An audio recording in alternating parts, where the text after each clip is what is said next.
أنا بقول الله ودود، يعني محب لكم عطوف. ولذلك في الحديث القدسي الذي جعل الله فيه منهج عباده المؤمنين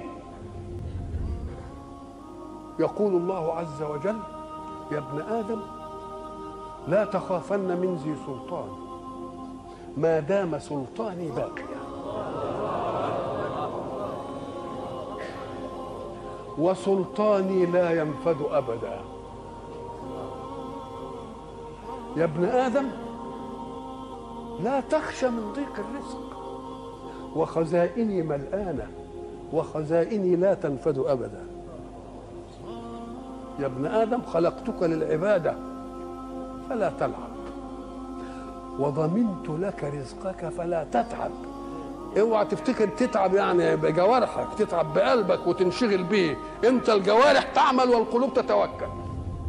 الجوارح تعمل والقلوب تتوكل. خلقتك للعبادة فلا تلعب، وضمنت لك رزقك فلا تتعب. فوعزتي وجلالي إن رضيت بما قسمته لك أرحت قلبك وبدنك، وكنت عندي محمودا. وإن أنت لم ترضى بما قسمته لك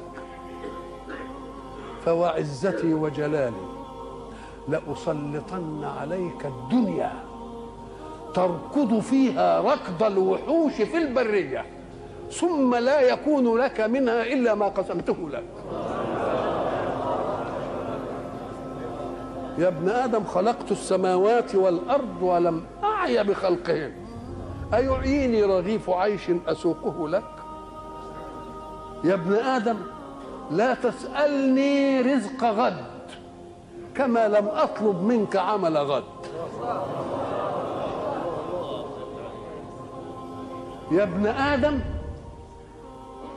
أنا لك محب، هي دي بتاع ودود بقى. أنا لك فبحقي عليك كن لي محبا.